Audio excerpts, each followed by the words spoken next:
what happens is when we do this 2 times, it's probably less than a minute. Slowly, serotonin starts being produced in our brain and it starts making us calm. I already feel calmer. So it makes us feel more calm. Another really simple exercise is when we have anxiety, we're like chaotic, right? Our mind is chaotic. We're thinking of the worst scenarios. We're thinking of the worst possibilities. We're not thinking of the real possibilities. We're thinking of the worst possibilities. So what I recommend is staring at something or having a dot on your hand. The dot, I used I to use that so much. Yeah, yeah, there you go. A dot on the hand. And what you do is like when you're anxious, you just look at the dot for like 10 seconds and then you turn your face away and you look at somewhere else for 10 seconds, 1 point. Then you come back at the dot again and you look at it 10 seconds and then you look at somewhere else for 10 seconds. What this does, it brings the mind into focus. This exercise is, again, maybe 40, 50 seconds. These two exercises are free. They can be done anywhere, anytime, on the plane, while you're walking, you're somewhere. Just don't do it while you're driving. You can do the breathing and just breathe, but don't look at a dot when you're driving. And I think we have the tools. If we learn the tools, they're really easy to create a more calm state. I mean, we can't control what's going on the outside.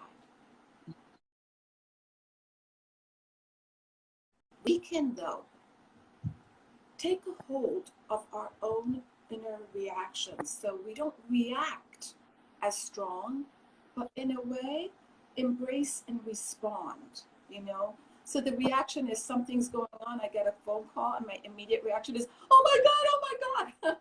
That's the first reaction. But if I'm in a calmer state, my first response will be, okay, maybe a smaller breath. This is making me uncomfortable. What does it mean to me? And I think at this time in our world, we have that opportunity. Just like we have a lot of difficult things, we have this really positive thing, is the opportunity to connect inside. And through our anxiety, understand what is it that makes me feel not good, not centered? What is it that I don't feel confident in myself? Is it a lack of self-love?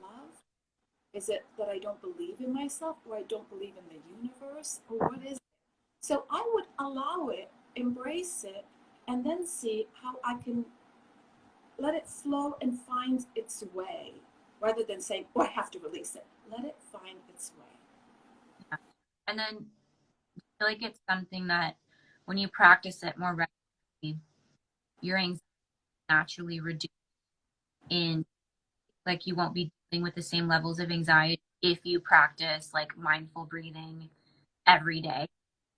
Exactly. So I had so much anxiety when I was younger, and when I learned about this, I used to do it several times a day when my anxiety was heightened.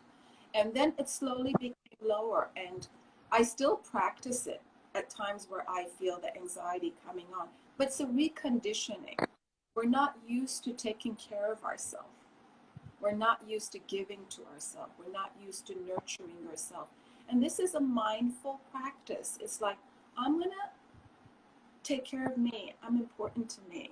And I want to live a life that I can be more calm and more happy and more centered so I can do the things I want to do. And I think once we learn that, we learn to value also ourselves too. So yes, it's a practice to do it every day. And if you want to do it 2, 3 times a day, do it in the middle of the day or in the morning or in the evening or all 3 times. And it just starts with that. And just for us to reset our mind that no, anxiety is not there to be my enemy. It's there to guide me back to me. I think that's the very big key. Not to fear the fear, but allow the fear. Yeah. And to let it pass through you too is something that you've helped me with, like to observe it as an emotion, but understand that you are not your emotions. Your emotions are transient. They will come and they will go. And so observe the fear and then let it move, let it go. Yeah, we are not